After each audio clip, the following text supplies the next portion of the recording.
এই যে কেদুগ্রাম এখানে এই ধরনের একটা মানে অনুষ্ঠান একজন করে প্রশ্ন করুন। এখানে এই ধরনের যে অনুষ্ঠান হচ্ছে এসে কি মানে বুঝলেন এবং কি বলবেন?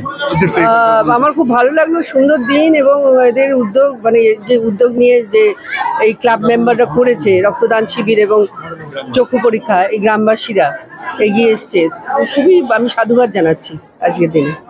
দীর্ঘদিন পর আবার রূপালী পর্দা বড় স্ক্রিনে, হ্যাঁ, আবার বহুদিন পর কেমিস্ট্রি মাসি যেটা রিলিজ হবে হইচইতে 14ই সরস্বতী পুজোর দিন। তো আমি আশা রাখবো সবাই দেখবে, এবং বাংলার মানুষ কলকাতার রসগোল্লা দেখে তারপরে দীর্ঘ তারপর দেখবে একটা কেমিস্ট্রি টিচার হিসেবে বহুদিন পর। দুটোর মধ্যে তো তফাৎ তো হবেই, কলকাতার রসগোল্লা নাচ আর এটা হচ্ছে একটা চরিত্র। আপনি একজন পশুপ্রেমী, হ্যাঁ, দেখা যাচ্ছে এখনো পর্যন্ত পশ্চিমবঙ্গের বিভিন্ন জায়গাতে পশুদের উপর অত্যাচার চলছে।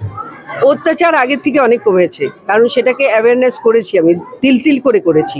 যেখানেই টর্চার হয় বা ক্রুয়েলটি হয় সেখানে গিয়ে আমি কিন্তু প্রতিবাদ করি এবং তাকে রেস্কিউ করার চেষ্টা করি। একটা বিষয় দেখা যাচ্ছে গরুগুলোকে যেভাবে দড়িতে বেঁধে, আমরাও দেখলাম আসতে গিয়ে বেঁধে নিয়ে যাওয়া, সেটা নৃশংস, আমি পছন্দ করি না সেটা।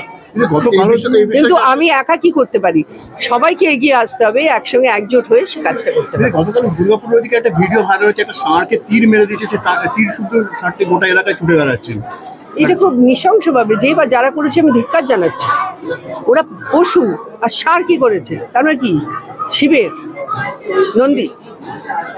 তো এই এই এই এই অপরাধগুলো এখন কলিযুগ, এখন মানুষ না মানে দিশেহারা হয়ে গেছে, মানে যত মানে ক্রুয়েলটি করবে তাদের, আমার মনে হচ্ছে কোথায় একটা প্লেজার পাচ্ছে, স্যাডিস্টিক প্লেজার।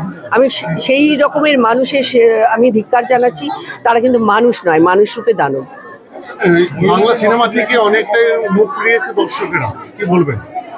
দেখুন, বাংলা ছবি যদি ভালো হয় নিশ্চয়ই মুখ ফেরাবে না, আশা রাখি। অরিত্র একটা সোশ্যাল মিডিয়ায় ভাইরাল হয়েছিল, দেখুন এত প্রশ্নের উত্তর দিতে আমি আসিনি, এটা কিন্তু একটা ইন্টারভিউ হচ্ছে না, আমি বাইট নিতে এসেছি।